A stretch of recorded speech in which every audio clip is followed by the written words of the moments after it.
Many years ago, I started off poor. I started off broke. I started off pretty stupid. I started off having failed out of high school, and I drifted for a long time. I've done a good deal of traveling. When you are older, you call your drifting days traveling. And I've done a good deal of traveling. And over the years, I began to study the subject of success. And I had one simple idea that came upon me in my late teens, and I think it was the most important idea that I've ever had. And it was simply this, that if you study successful people and you do what they do, you'll be more successful. And if you study unsuccessful people and you avoid doing what they do, then you will not be a failure.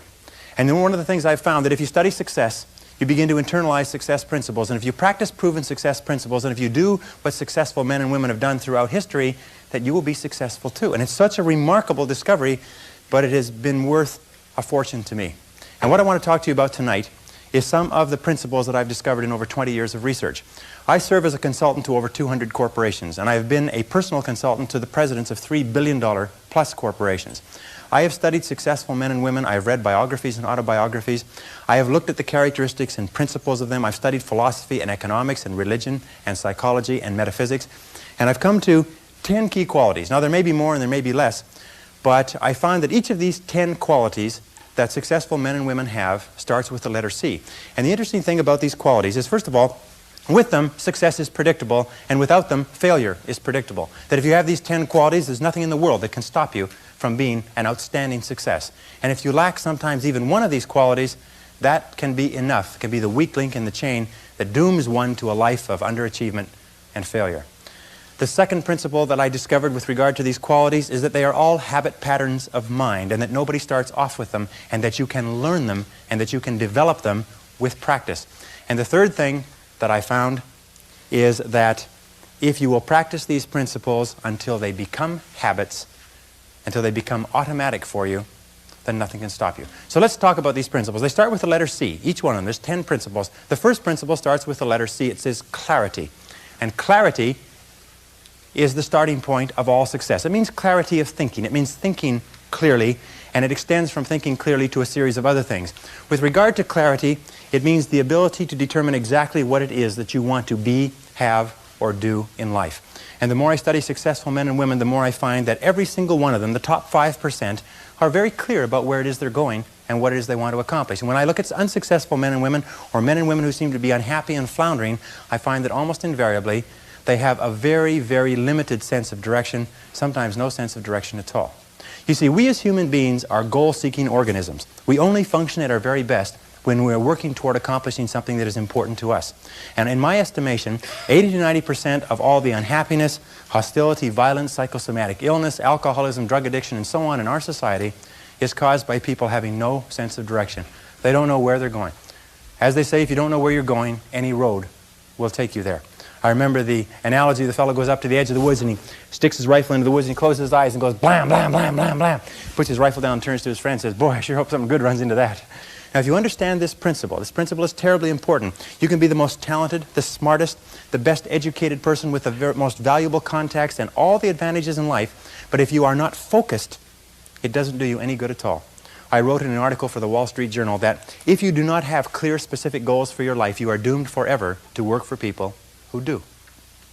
And that seems to be the case. And yet only 5% of people have goals. So the key starting point with regard to clarity is to know where it is you're going and what it is you want to be and what it is you want to have and what it is you want to do. Because in America, in the most blessed society in all of human history, you can have anything in the world that you want if you can decide what it is that you want. The second key with regard to clarity is decisiveness. Be decisive. I have never met a successful person who was indecisive, and I've never met a failure who is decisive. Be decisive. Develop the characteristic and quality of decisiveness. We know that the reason why we are indecisive is because we're afraid of making a mistake.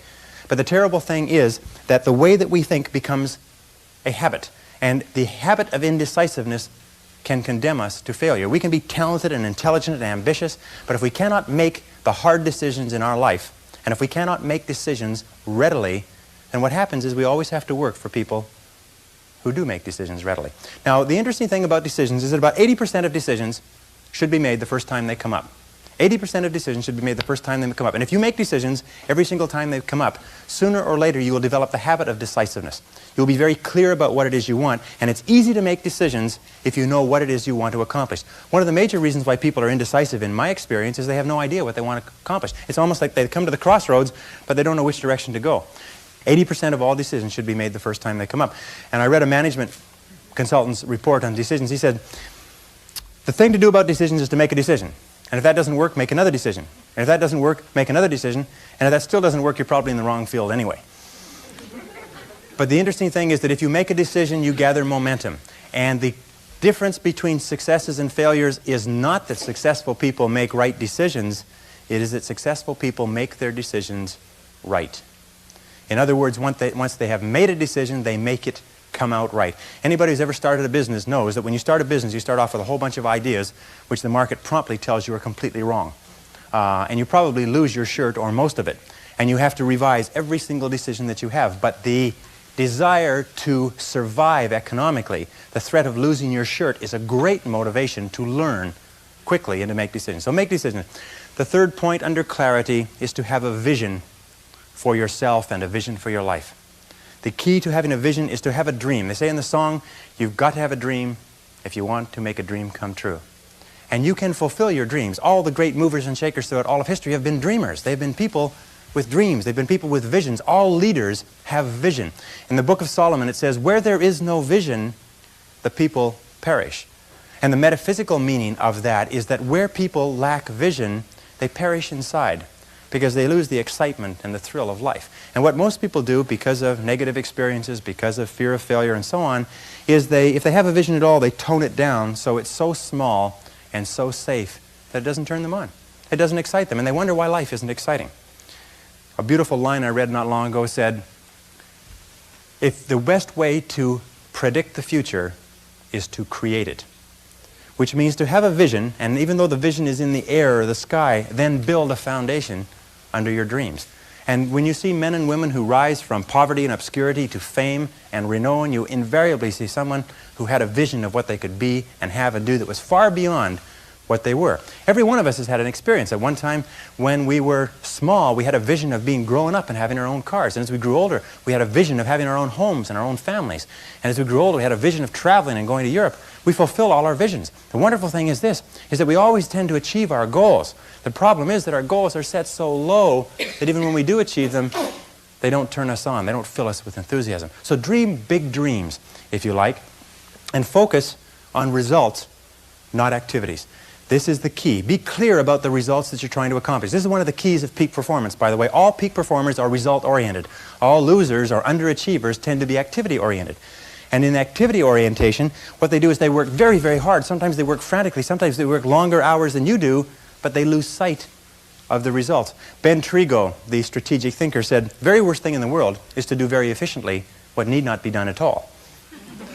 And many of us work very, very hard to do very efficiently what need not be done at all. And anybody who's ever had employees will tell you that every single day you come across your employees doing something very diligently, but it's completely irrelevant to the success of the business.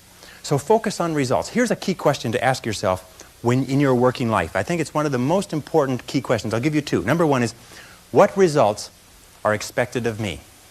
What results are expected of me? Not what activities, but what results or what outputs, what am I supposed to produce in my job? A second question you can ask yourself is, why am I on the payroll? Why am I on the payroll? Many people, especially in sales, they make the mistake of thinking that shuffling cards and reading through their sales literature and organizing their multiple listings and having coffee with the other people and reading the newspaper advertisements that they placed last week, that this is all part of selling. No, selling is when you're face-to-face with a real live prospect who is willing and able and capable of buying a product. Everything else from that is self-delusion. What results are expected? The results that are expected of us in selling are sales. And the only time that we are working is when we are doing something that contributes directly to that result. Isn't that true? Of course. But of course, why do we do the other things? I've come to the conviction that the reason why we do the other things is because they are fun and easy rather than hard and necessary. I think the major reason why people fail in life, if I can pass this on, which wasn't part of this, but the major reason why people fail in life is because of the expediency factor. That we always do, and we always take the fastest and easiest route to get the things that we want. But the fastest and easiest route in life is almost always the route to failure. It's short-term gain for long-term pain. We do what is fun and easy today instead of what is hard and necessary, and then we have to do what is hard and necessary at the end of our life when it's too late. And you'll find that the willingness and the ability to discipline yourself, to be clear about what it is you want, to be clear where you're going, to be clear about the results that you're expected to accomplish, and then to only work on those results. The ability to discipline yourself to do that is absolutely critical for success. It is not possible to conceive of a person being successful who is not capable of disciplining themselves to do what is hard and what is necessary rather than what is fun and easy.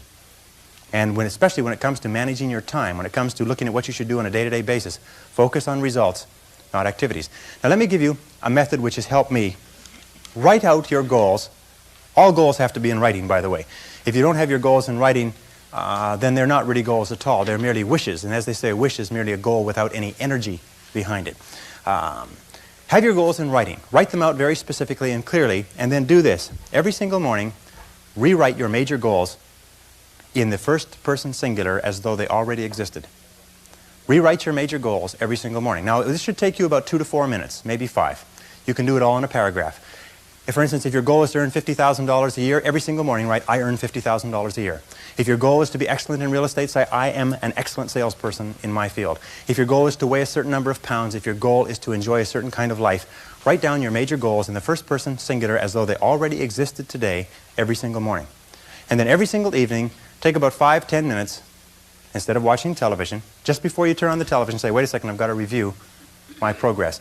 And sit down and review what you've done in the course of the day and say, what have I done right today? What have I done right that's moved me toward my goals? And second question is, what would I do differently if I had today to do over again?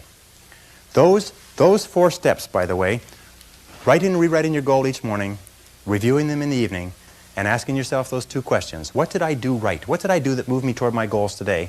And what would I do differently if I had the day to live over? If you'll ask yourself those 2 questions, in the next 30 days, you'll accomplish more than you accomplished in the last 6 months. This is the most incredible method I've ever seen. I learned it some years ago. Just rewrite your goals every morning. Because every time you write your goals down, you're programming them into your subconscious mind. When you program them into your subconscious mind, you set up a field of vibration within your brain. And this law of attraction, based on this field of vibration, attracts into your life people and circumstances that harmonize with your dominant thoughts. Everybody here has had the experience of starting to read about a subject, think about a subject, become interested in a subject, and suddenly you started to attract into your life books, magazines, articles, conversations, people, opportunities to expand on that subject. Have you had that experience before? What you do is you create a force field, which we cannot explain scientifically, but it is a field of vibration that goes out from you and attracts back into your life everything that you need to realize your dominant goals.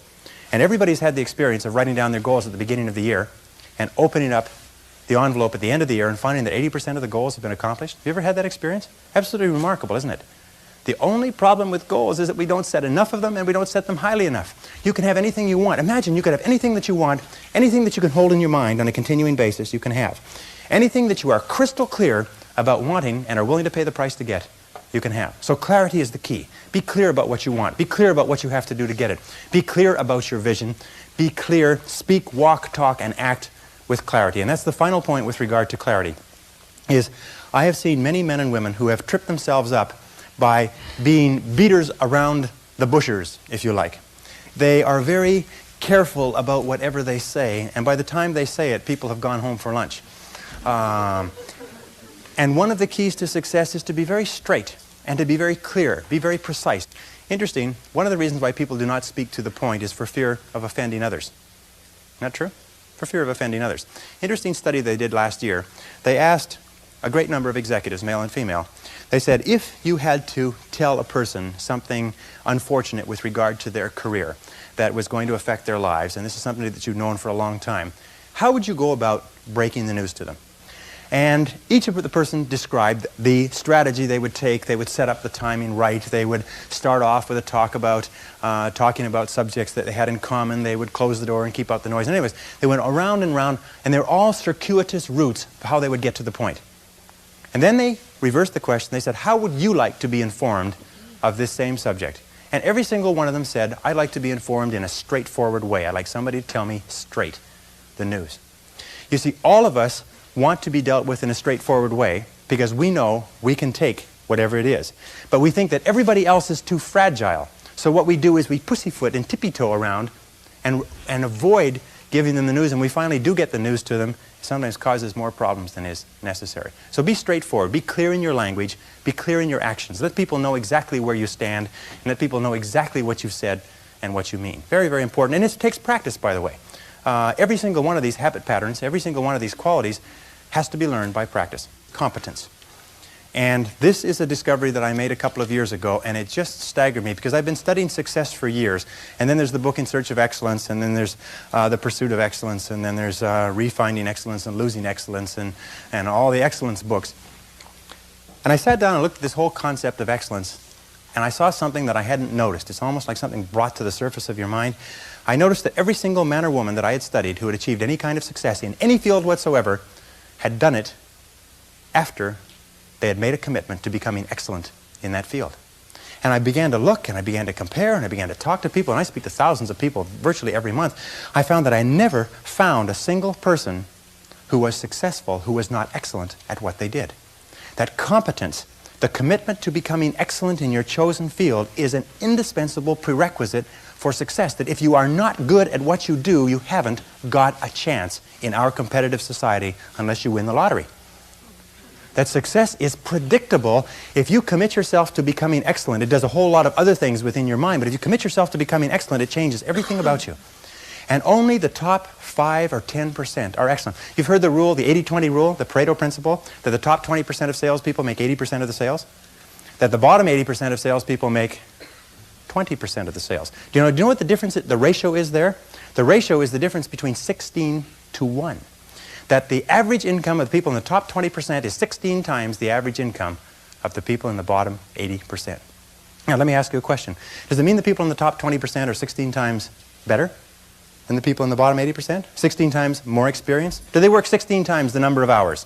Do they have 16 times the number of years of education? Are they 16 times more handsome? Are they 16 times anything? You know that it's not humanly possible to be twice as smart as somebody else. Unless you're looking at very, very unintelligent people and very, very brilliant people. It's just really not humanly possible on average for us to even be twice as smart as anybody else. But 20% of these people are making 16 times the average of the rest. Prudential Insurance Company did a study some years ago, and they put the thousands of agents that they have throughout the United States into their computers and compared their income, and it came out the 80-20 rule worked. 20% of the salespeople were doing 80% of the business. Well, they had all the data on the computer, so they ran it through one more time. They said, what's the average income of the top 20% of the top 20%? Compared to the bottom 80%. Now, for those mathematicians among you, that works out to the top 4%. What was the average income? They found the top 4% were earning, on average, 32 times the average of the people in the bottom 80%. So they said, this is interesting, and they ran it through one more time. They found that the top 20% of the top 20% of the top 20%, which is the top 0.8%, that's good, top 0.8% were earning, on average, 54 times the average of the people in the bottom 80%. What they found is that in every state and in every major city where they had an office with a large number of agents working out of it, there was one agent who was selling the same product at the same price to the same people with the same competition under the same circumstances, under the same set of difficulties in the economy, who was earning 50 times the amount of the average adult. That there were 50 agents in the office and one person was earning more than all of them put together. Isn't that amazing? And one of the things they found is that the key to this was that each one of these agents had made the commitment to become excellent early in their career. They didn't say, I'm going to go into this and I'm going to earn a living. They said, I'm going to go into this and I'm going to be the best. And they read every single book written by the top agents. And they went to every single seminar and they listened to every single tape. And they spent every single hour they could with other successful people learning what they needed to know to be successful. You must commit yourself to excellence. You must commit yourself to becoming the best. And the wonderful thing is that excellence is a journey. It's not a destination. You never get there. Complacency and satisfaction are the key enemies of excellence. But once you commit yourself to becoming excellent, the whole world opens up for you. A very important point of excellence is this means simply this. Do your best every time out and always strive to do it better. Do your best every time out and always strive to do it better. Remember, it's usually the last 5 or 10% of any job or project that makes all the difference. And what we do is we get to 90% done, and then we start to drag our heels. We start to put the paperwork aside. We start to think of excuses. We start to do what is fun and easy rather than what is hard and necessary. A second point with regard to excellence is this, is that if you are not excellent in your field, you don't go anywhere. You're locked in place. I had a young man come up to me at an employment seminar not long ago, and he said, there's no opportunities in sales. He said, I just got laid off. And I said, young man, I said, if you were good in your field, you would not have been laid off, because good salespeople are the rarest people in our society. And he just said, well, I said, have you ever studied sales? He said, well, I don't need to study sales. I said, why not? He says, well, I just do what comes naturally. I said, I rest my case. Selling is an art. Selling today is a profession. Selling is a science. That in order to be good in selling, you have to study it and study it and study it. And you have to study it more than the person next door who's also determined to become excellent. Excellence yields opportunities, because when you become good, you open up. It's almost like the Red Sea of opportunity opens up in front of you. When you become excellent, you come to the attention of people, and people try to get you, and they give you more responsibilities and more opportunities. And you know, when you put on your business card that you're the top person in your particular field, people like to buy from the best salespeople in their fields. And by the way, you can tell how excellent you are at any time. Any time of your life, you can tell how excellent you are. Very simple measure. How many job offers have you had this month? Interesting question. How many job offers? How many people called you up and said, I want to hire you away from where you are and I'll pay you more and give you a better deal? Because excellent people get job offers every month. Some of them get job offers every single week. If you're not getting job offers, the market is telling you this is what they think of your level of competence. Very, very important. And if you're going to do anything at all, the only time you're going to get any joy out of it is if you do it well. You see, when we do something well, it gives us a feeling of self-esteem and pride. We feel like a winner. But if we do things in an average way, it doesn't give us anything. You notice that? It doesn't give us anything. We do it in an average way, it doesn't give us anything. But if we do it in a really exceptional way, it makes us feel wonderful about ourselves. That's why the companies that have committed to excellence are not hundreds of % better in any given area. What they are is they are 1 or 2% better in 100 different areas. And that's the key. You see, you don't have to be a quantum leap different from somebody else. You just have to be a little tiny bit different in the critical areas that make a difference. And you can achieve that simply by making it a goal, setting it as a goal, and working on it. You can become anything that you want to become. The harder you work, the better you get. The harder you work, the better you get. You know, in our society there's a lot of controversy over why should I work so hard for my job. The fact of the matter is that less than 5% really succeed. That's less than 5% of the population really succeed at life. Of 100 people working today, only 1 will be wealthy when they retire. 4 will be financially independent. 15 will have some savings. 80% will be broke and dependent upon charities and pensions. Only 1 or 2% of people in each generation really makes it in life. And in every single study, those people who make it are those who work hard, hard, hard.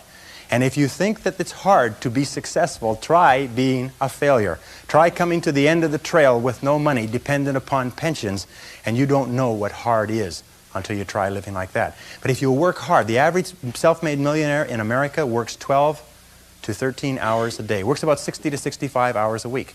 I'll tell you this with regard to hard work, that in our society you only work 8 hours a day for survival. Everything over 8 hours is for success. And if you're only working 8 hours a day, you're in trouble. If you're only working 8 hours a day, you better have a rich uncle, or you better have somebody else who's going to take care of you, because 8 hours a day only gets you survival in our society. Because it's so competitive that somebody else is working 9, they've got an edge on you. Somebody else is working 10, they've got a bigger edge on you. Every hour over 8 that you invest is an investment in your future, is an investment in your success. And if you put in the hours over 8, whether it's studying or reading or working, if you put in the hours, it will pay off, and it will pay off in spades. It's like throwing seed in the ground. When you throw a seed in the ground, the plant that comes up is not just one seed, it's hundreds of seeds. There's a crop that you put in, but you must put the seed in the ground first. The market only pays excellent rewards for excellent performance. It pays average rewards for average performance. It pays below average rewards for below average performance. And I talk to men and women all over America who are unhappy, and they're sad, and they don't like their work, and you know why? It's because they're not good at what they're doing. And let me give you a couple of key points. First of all, you'll never have a feeling of self-esteem and self-worth. You'll never feel wonderful about yourself until you know that you are good at what you're doing. Number 2 is if you do not love your work enough to want to be the best at it, get out of it the way you would get out of a burning house. Do not stay at a job that you do not love, because it is the high road to failure, dissatisfaction, frustration, and unhappiness in life. Concentration. I think that the ability to focus and concentration are the 2 keys to success in life. That the ability to focus clearly and know exactly what it is you want to accomplish, and the ability to concentrate single-mindedly on accomplishing that one thing without diversion or distraction are the keys to success. It's the number one key to effectiveness, is to be able to sit down and look at your work and use the 80-20 rule. Say to yourself, which is the 20% of the number of things that I have to do that account for 80% of the value of my work? And always work on the top 20%. You see, in life, there's never enough time to do everything, but there's always enough time to do the important things. Instead of doing what is fun and easy, which is what most people do, you know what they do? They make a list of everything they have to do, and then they start at the bottom of the list and they work on the irrelevant things. At the end of the day, they haven't got anything done. Successful people, peak performers, concentrate on the top items. And remember, anything other than working on the top items on your list is a waste of your time. And time management is not just time management is life management. You can do anything you want with your life if you'll manage your time properly. We all have the same 24 hours a day, and the ability to concentrate, to discipline yourself, to use willpower and perseverance to concentrate on one thing at a time is a quality of all success. Nothing great has ever been accomplished without the ability to concentrate single-mindedly on one thing at a time. Always concentrate on the best use of your time. Here is my favorite time management question, which I give to you for free. It's simply this. Before you start anything, ask yourself, what is the most valuable use of my time right now? Make a list and say, what is the most valuable use of my time right now? When you get into your car, say, what is the most valuable use of my time right now? When you leave the house or leave the office, say, what is the most valuable use of my time right now? Ask yourself that question over and over and over again. Repeat it and repeat it and repeat it until it's driven into the subconscious mind as a command. And whenever you have a temptation to do something that is small and irrelevant, that command will go, blam, what is the most valuable use of your time right now? And you'll, ooh, and it'll push you into doing what is the most valuable use of your time. And whenever you're working on the most valuable use of your time, you feel great. You get concentrated effort is a source of energy and enthusiasm. It makes you feel wonderful when you're working on something important, and it makes you feel nothing when you're working on something irrelevant. Develop a sense of urgency. A sense of urgency is a quality that is possessed by only 2% of the population. 2% of the population do things fast. 2% of the population have a bias for action. In Tom Peters' wonderful book, In Search of Excellence, he says that all the excellent companies have a bias for action. And all of the companies that do not classify or do not come into the excellence category do things when they get around to it. You call them up and you have a problem or a complaint. You hear from them 3 or 4 weeks later. But the excellent companies, you call up with a problem or a complaint, and bang, there's somebody back to you in 2 minutes. If you ever want an experience, call IBM, call Hewlett-Packard, and say, I'm having a problem getting some information. I'm having a problem with my PC. They won't let you off the phone until they've taken care of you. You call the other companies, they'll say, it's not my job. They'll say, the guy who takes care of that isn't here. When will he be back? I don't know. Can you take a message? I don't have a pencil. You know, you've spoken to those people? And then they can't understand why they're struggling. You know that 20% of the companies make 80% of the profits in every industry? Interestingly enough. So develop a sense of urgency. Get the reputation as the person who does things fast. Develop a reputation for speed and dependability, and your future will just open up in front of you. Imagine if you owned a company, and you had 2 people in the company, and both of them were reasonably well talented, both of them were doing reasonably well, except one person had a sense of urgency and did things fast. And every time you give them something to do, they took it and they ran with it like a ball player catching a fumble and running for the goal line. The other person got to it after lunch or maybe next Monday or no rush, week's almost over, Thursday afternoon, and so on. Which one would you give additional responsibility to? Which one would you promote? Which one would you spend money training? Which one would you send to places where you needed help? It's always the person with a sense of urgency. I can tell you this, that the sense of urgency for me has been worth hundreds of thousands of dollars. As a consultant, I have been able to save my clients sometimes millions of dollars by acting fast when they've given me a project to take care of, whereas if I had acted even a day later, it could have cost a fortune. And if you'll develop that habit of working fast, that sense of urgency, act now, do it now, do it now, do it now, in selling especially. Somebody calls you up and has a question, get back to them now. Somebody has a problem, get back to them now. Somebody needs something, move on it quickly. If you have to forego coffee breaks or lunch or something else, move fast. If you develop that reputation for speed, it will be worth a fortune to you. It takes a little while, but it's a habit. Most people just sort of shuffle through life. You know, they get to it when they feel like it. But all the excellent people, all the high performers have a sense of urgency. And finally, complete each job that you start. Get on with the job and stay with it till it's 100% finished.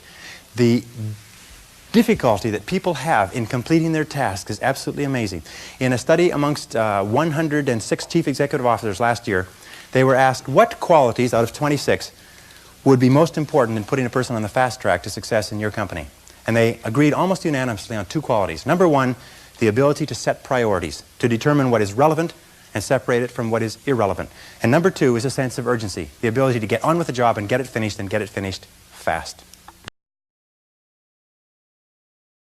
Common sense, according to the Gallup organization that just did a wonderful book called The Great American Success Story, they surveyed 1,500 people in Marquis' Who's Who in America, 1,500 of the most respected men and women in America, and they asked them, what do you consider to be the most important single quality of success? And they agreed almost unanimously on common sense.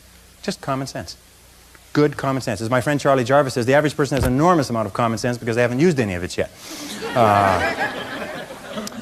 You can train your mind to have common sense. You can train your mind to think things through before acting. In my experience, action without thinking is the cause of every failure. Action without thinking is the cause of every failure. And common sense comes from taking the time to think things through before you act. Listen to your intuition. Your intuition is one of the best guides that you possibly have. You know from some of the other work that we've done is that each person has inside them an intuitive sense which will always give you the exact right answer for you.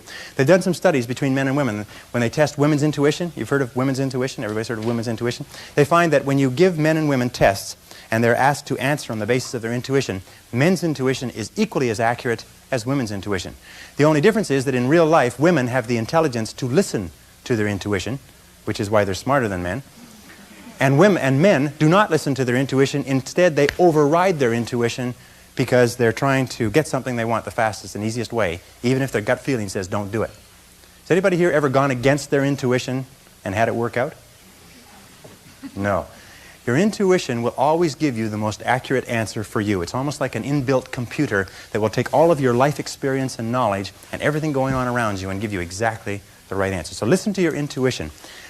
Learn from your setbacks. This is one of the characteristics of high-performing men and women, is that every single time they have a problem or a difficulty, they sit back and they dissect it and they learn everything possible from it. They try to develop general principles from each setback. They say, what is the valuable lesson I can learn? So you take a look at everything that has happened to you, take a look at the very most difficult experience that you're in right now, and ask yourself, what is the most valuable lesson I can learn from this experience? And believe me, if you look for the lesson, in the Bible it says, seek and ye shall find. It doesn't say seek and occasionally you might find something. It says seek and ye shall find. If you look for the valuable lesson or the seed of an equal or greater advantage or benefit in every difficulty, you will find it. It's always there. And I love the line from Socrates that says, the unexamined life is not worth living. Which means that the life where you do not take the time to reflect on your experiences. Aristotle said that wisdom is an equal measure of experience plus reflection. And the reason so few people have wisdom is what they have is experience, but they never take the time to sit back and reflect on what's happening to them, reflect on what they're learning. How many people here have seen people get out of bad relationships and get immediately back into bad relationships? Or get out of a lousy job and immediately join a company and get into another lousy job? What is the natural thing that people do? They get fired or laid off from a job, they quit, they go down the street, they look for what? Another job exactly like it.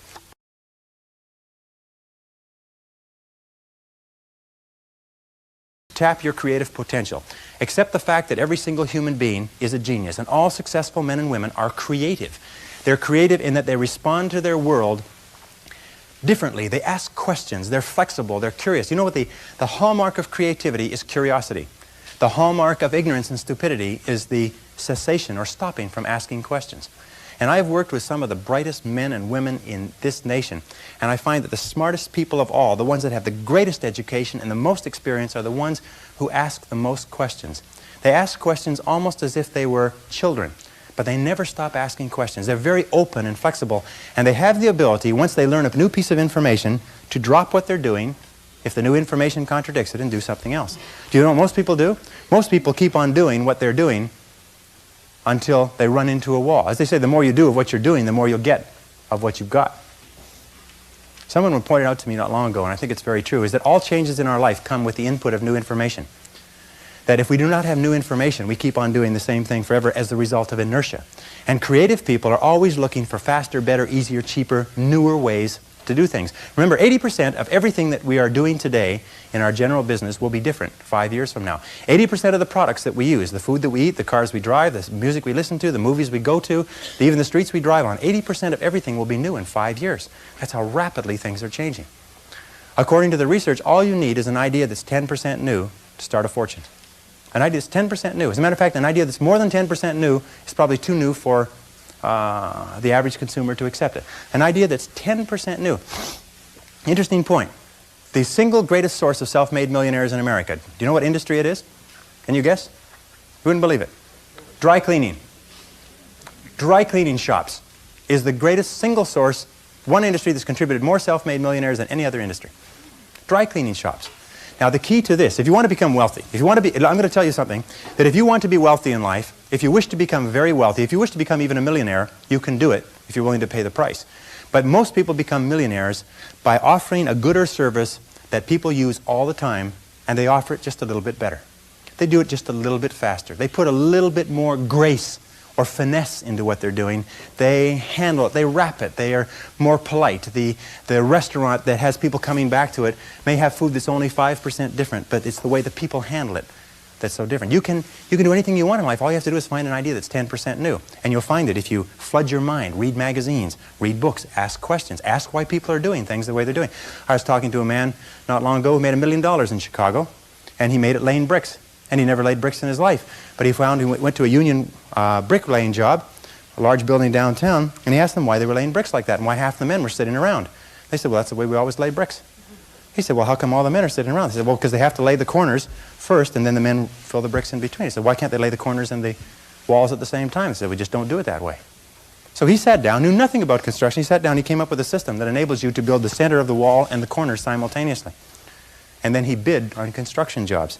And he could bid 40% under any company using the old method. And within a year, he'd made over $1 million in construction. He had half the construction in Chicago a few years ago.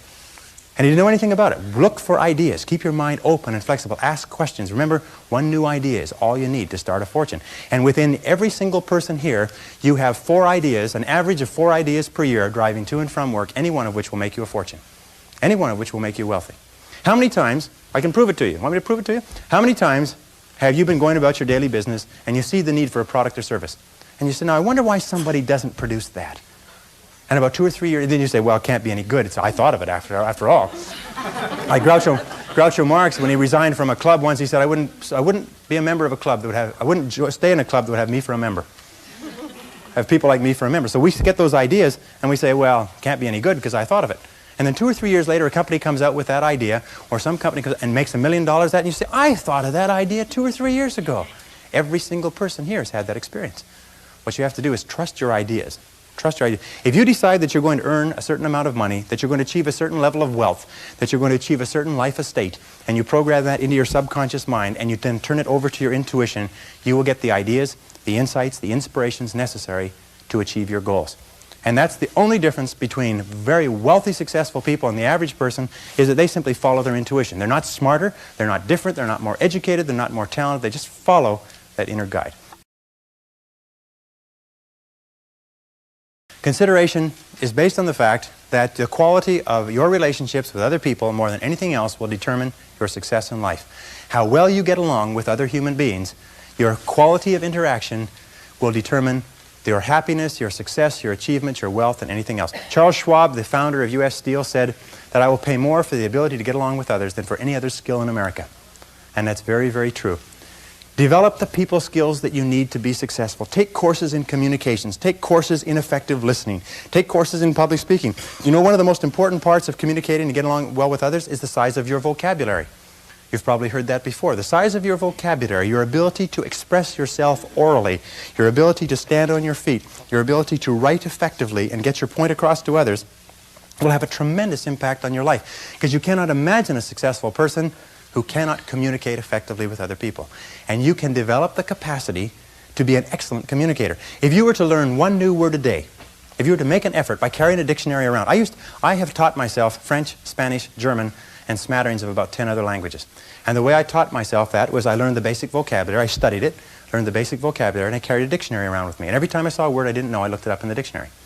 And within a very short period of time, I could eat, live, walk, talk, and speak fluently in those three societies. And I've traveled all over the world in those three languages.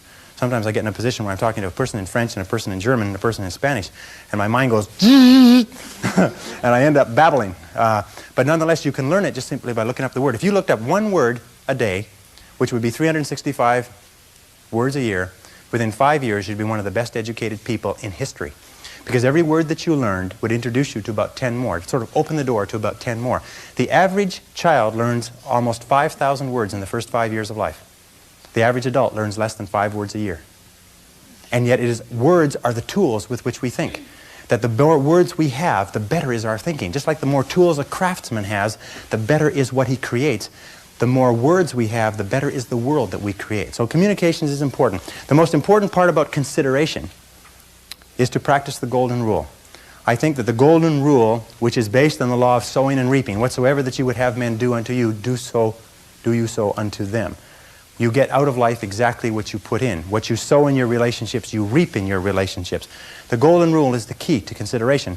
But you can practice, you can learn to be more effective with other people. You can take courses in it. You can study behavioral psychology. Everybody in sales should be an expert on behavioral psychology. And whenever I hear a person say, well, I don't need to study that, I do, it comes naturally, the person is saying, I'm determined to be a failure for the rest of my life, and I'm announcing it to anybody who will listen. Because sales is so precise. The ability to communicate and to persuade and influence other people is such a complex field that some psychologists study it all of their lives. If you become excellent in it, you can write your own ticket. Almost all entrepreneurial fortunes, people who start with nothing and become millionaires, do it because they're good salespeople. They're good at convincing others. They get excited about their ideas, but they have the skills to be able to persuade other people to go along with them. Does that make sense? Of course, because the opposite to persuading and influencing other people is to be ignored by other people and to be influenced by them. So it's a matter of choice. The Carnegie Institute of Technology did a study about 10 years ago now, and they studied 10,000 men and women who were let go from their companies. And they found that 95% of the people who were let go from their companies were let go because of their inability to get along with others. This is caused by low self-esteem more than anything else. In my estimation, those of you who know that low self-esteem, more than anything else, causes our personality problems. Not liking ourselves, not accepting ourselves, feeling inferior inside, causes us to lash out at other people. And the wonderful thing is that if you're clear about your goals and you're committed to becoming excellent and you concentrate single-mindedly on what is important to you, you have a tendency to like yourself more. Your self-esteem goes up. Your ability to get along with other people goes up. But if you have no goals and you're not very good at what you do and you're just doing whatever comes to hand, then your self-esteem goes down. So one of the things that we're talking about here is the building of the characteristics, the personality qualities that guarantee success. And self-esteem, of course, is the foundation of all success in relationship. Consistency is absolutely critical. You can have all of the others, but if you're inconsistent, it's going to really hurt you. Consistency means that dependable, steady, predictable work is always vastly superior to spurts or flashes of brilliance and genius. That the person who is like the tortoise, who just plods steadily away, old steady Eddie, is always the person who tends to be more successful than the one who flashes here and flashes there but cannot be counted on over the long term. Be consistent in your relationships. Especially be consistent with your family, be consistent with your friends, be consistent with your boss, be consistent in your work. Make it so that you are the type of person that everybody can depend upon, that people will believe in and they'll depend upon, and they know that if you say something, that you'll do it. That if you say you will be somewhere or if you undertake a responsibility, that you will fulfill that responsibility. That sort of consistency, that sort of dependability is one of the most valuable things in the world of work today. I work with so many companies and I have staff that work in my companies, and I know that the greatest joy that an employer can have is to give a person a job and know that it'll be done. And the most aggravating thing in the world is to give a person a job and have no idea if it'll be done to a particular quality, if it'll be done on time, or anything else. Just being the steady person. You don't have to be a genius. You don't have to. One of the things that I found, if I can pass this on to you, one of the things that I found when I was a young man, this cost me about 10 years of life, by the way, not 10 years so much, but 10 years in that I thought that you had to have good grades in school in order to be successful. And then later I thought that you had to have a university education in order to be successful. And then later I thought that successful people are people who are somehow better than you and I. They somehow have unique talents, that somehow the gods have descended from Olympus and touched them on the heads. But one of the things that I found is that nobody is better than you or I. When you see men or women accomplishing great things, they're not better than you or I. They're not different from you or I. They're just doing things in a different way. You look at a person you went to school with who's now doing surgery as a doctor. The person's the same person, except that they've learned how to do surgery. You look at a person who you went to school with who is now an outstanding success in a particular field. All they've done is learned how to be a success in that field. And consistency. There's a law of accumulation in the universe, if I can pass this on. A law of accumulation that says that even though you do 100 things or 1,000 things that you don't see, eventually they accumulate and they gather a force of their own. That every single great accomplishment in life is the result of thousands of minor accomplishments that nobody ever sees. One of the people on the program, Lifestyles of the Rich and Famous, who had become successful as a singer, they said, "Isn't it wonderful that you've become so successful as a singer?" She said, "Yes, it's wonderful." She said, "But when I'm up on stage in Las Vegas and I'm making $50,000 a week or whatever it happens to be," she says, "nobody sees the 16 years that I spent traveling around, living in a van, singing in cheap honky-tonks where people throw up on your piano and get drunk on the floor in front of you. Nobody sees the 16 years of living on the road, living at an average of less than $5,000 a year. What they see is the person up there on the stage. But every single great success was at one time a failure. And they failed and failed and failed and failed over and over again. And all great successes are a story of failure, failure, failure, failure, failure. Outstanding success. Boy, ain't he lucky. Isn't that right? Boy, he was lucky. He sure had the right connections. So consistency is important. And even if you don't see yourself getting the results, be consistent. Keep working. Steady, steady, steady. Knowing that you're accumulating. You're putting yourself on the side of the angels when you're working consistently. Finally, with regard to consistency, guard your integrity as a sacred thing. As Ralph Waldo Emerson said, nothing at last is sacred but the integrity of your own mind. Never compromise your integrity for anything. And never compromise your peace of mind for anything. You see, compromising your peace of mind is a way of compromising your integrity. Never do anything that disrupts your peace of mind. If it makes you feel unhappy, get out of it. Don't stay in relationships, don't stay in jobs, don't stay in situations that cause your peace of mind to be disrupted, because your peace of mind is the highest good that you have. And a person who practices consistency consistently structures their life so what they are doing is being true to themselves. What they are doing is living up to the very best that is in them as a human being. And that takes tremendous courage. It takes tremendous courage because it's so easy to go along with the crowd. But you'll never be really happy unless you know that you are being true to yourself and completely true to yourself. Commitment. I have found that the ability or the willingness to make a complete commitment to a job, a commitment to a relationship, a commitment to a profession, to make a commitment is one of the hardest things that human beings do. That very few people make commitments. That most people in this room, I hate to say it, most people in this room are not totally committed to their work. Oh yeah, they're doing it, they're in it, they're doing a reasonably good job, nobody's fired them yet, right? But they're not committed, their whole heart isn't into it. And yet no success is possible without commitment. Who is it that Emerson said that every great achievement is the triumph of enthusiasm? That the ability to commit yourself enthusiastically, wholeheartedly, 100% to what you want to do is the starting point of all achievement? That if you cannot commit yourself wholeheartedly, it probably means that it's not right for you? And that all of us in life seek for something that we can commit ourselves to. Alan Cox, in his book, The Achievers, which came out last year, found that the executives in the corporations that he studied who achieved the very most in the shortest period of time had found the proper niche for themselves and had lost themselves in their work.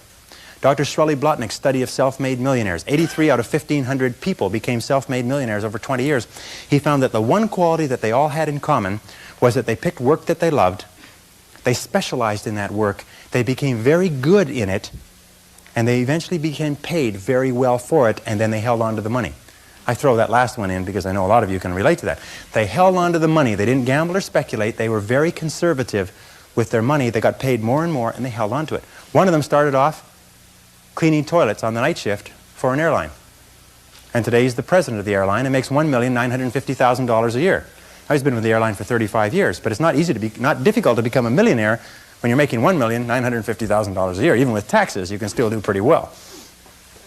He found that the quality that separated these people from the ones who struggled for 20 years and weren't much further ahead than when they started was that they became totally absorbed in their work, totally committed to their work. They lost themselves in their work, and when they lifted up their head about the age of 43, 44. Their accountant told them, by the way, you're worth over $1 million now. Did you know that? Most of them became wealthy without even knowing it. And so it's important that you find the work that you can commit yourself to. It's important that you find the relationship you can commit yourself to. And if you are an employer and you have people working for you who are not committed to their work, these people are like rotten apples in a barrel. I have found that people who are not committed to their jobs are people who will always cause trouble within an organization. And that people who are committed, you don't have to be the most talented, and you don't have to be the best looking, you don't have to be the best educated, but if you're committed to your work, you'll do more than all the people with all of those blessings. So commitment is important. Commit yourself to your boss, commit yourself to your job, commit yourself to your relationships, commit yourself to your company. Loyalty is one of the most valued single qualities in work. And Peter Drucker says that more executives fail in life because of lack of loyalty to their companies, to their boss, than for any other reason. And why is lack of loyalty? Lack of loyalty is just the expression of lack of commitment to that organization.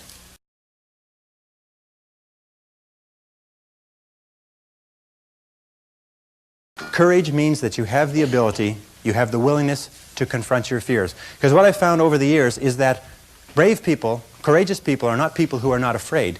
They're simply people who master their fears. They're simply people who face their fears, confront their fears. And Mark Twain said it many years ago. He said, with regard to fear, he said, do the thing you fear, and the death of fear is certain. Now, fear and courage tend to be habits.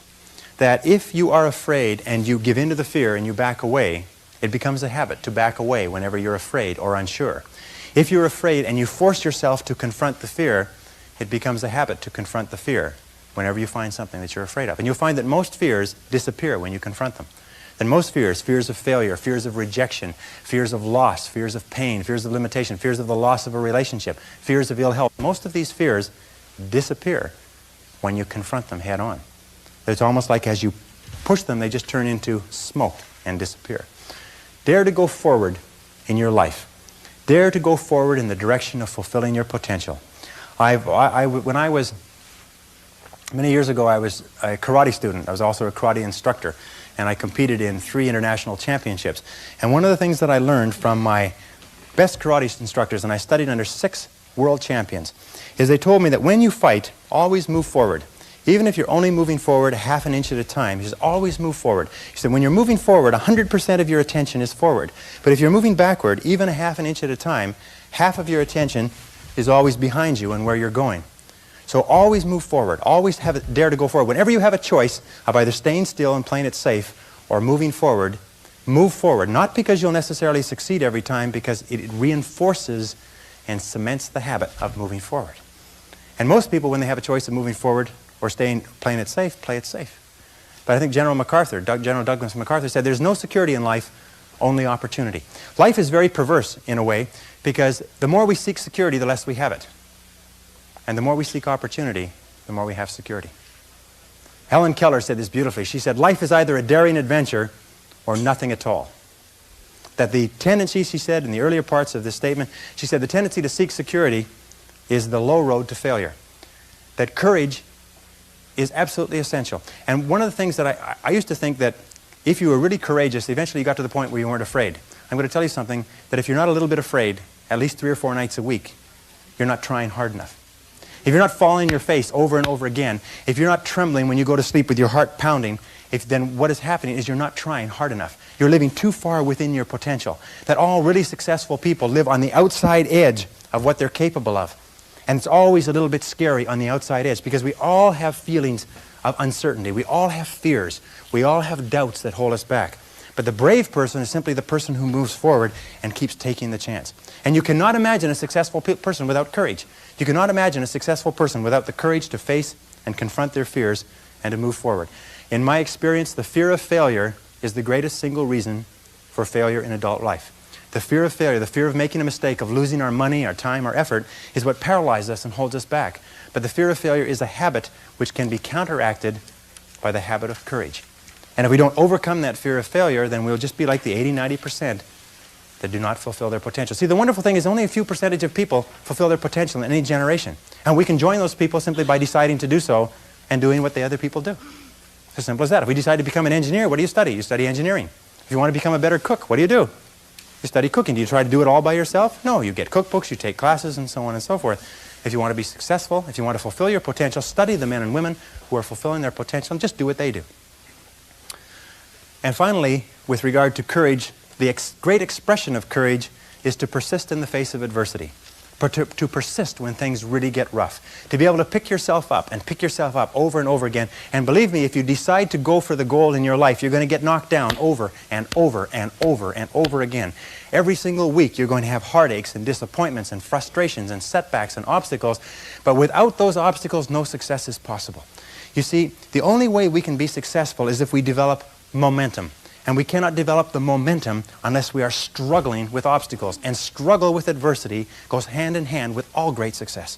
What most people do is they back away from adversity. But if you want to see if you're a brave person, what they call the 4 o'clock in the morning courage, wait when things go completely to pieces, when things are the worst, when your very best deal falls apart and your rent is late and you're tired and you're sick and everybody is mad at you and your car doesn't work, then it's the person that picks themselves up and says, nothing is going to stop me. You know, the best quality in the world that you can develop, and I give it to you because I made it my life's habit to develop this quality. I hope I've got it. I don't know for sure. But the quality is to develop the quality of being unstoppable. Develop the quality of being unstoppable. Say in yourself that no matter what life throws at me, it'll never stop me. No matter how rough it gets, I will never quit. And nothing will ever stop me. Make the decision that you can be tired, you can be worn out, but nothing is ever going to stop you. That's a wonderful decision. Because then no matter what life throws at you, you pick yourself up. And you say, okay, give it, give it your best shot, as Fonzie says. Nothing is going to stop you. It's a wonderful feeling. It's a wonderful feeling. It's the basis of self-esteem. Is confidence. And confidence comes as a result of everything else. If you do all the things that we've talked about, if you concentrate on becoming excellent, concentrate single-mindedly, be clear about your goals, consider other people, practice the golden rule. If you practice courage, if you practice consistency, if you practice all of these, then pretty soon you develop a level of self-confidence. See, confidence comes as a result. You don't get confidence out of a bottle, you don't get confidence from a pill, you can't learn confidence in a motivational seminar. You only get confidence by doing certain things over and over again that build a solid foundation within your own mind that you can do whatever you need to do, that you have what it takes to be successful. Self-doubt is the great paralyzer of all activity. We all have self-doubt. And the way we overcome that self-doubt is by doing the things that we would normally back away from. As I say, continue to move forward. Self-confidence begets great achievement. You cannot imagine a successful person with lacking self-confidence. That the wonderful thing is this, and I learned this from a very great man who died recently, is that if you persist until you succeed at achieving a goal that is important to you, and you complete it like a degree in school, or you wrap up a sale, or you make a career successful, you plug into your subconscious mind a success pattern. And then the subconscious mind, running on the basis of inertia, attempts to adjust your words, actions, and feelings to duplicate that success pattern. And that's why they say nothing succeeds like success. That once you've been successful, you have a pattern set down which will enable you to apply that pattern to another part of your work to be successful in that. And the more you succeed, the more this pattern of success is reinforced. And you'll finally reach the point where it's impossible for you to fail if you succeed enough times. Because you will have within you a self-adjusting mechanism that will guarantee your success. Behave confidently, as Dorothea Brande wrote in 1935 in her wonderful book, Wake Up and Live. She said, the key to success is this. She said, go confidently in the direction of your dreams. Act as though it were impossible to fail.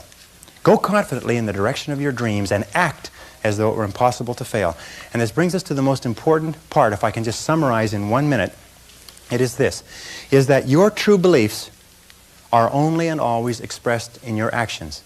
It is not what you say or what you intend that tells what you believe, but only what you do. Your actions are always the true measure. And the interesting thing that we've learned in behavioral psychology is this, that if you do not feel self-confident, courageous, consistent, like concentrating, clear, and so on, if you don't feel like it, and most of us start off not feeling like it, if you will act the part, if you will pretend as though you have the quality already, the feelings will generate the actions, and the actions will generate the feelings. That if you will act, walk, talk, and live by the same principles and do the same things that successful men and women do, even if you doubt yourself in the initial stages, eventually you will come to the point where you actually feel to the bottom of your soul like a successful positive, confident, cheerful, optimistic, unstoppable human being.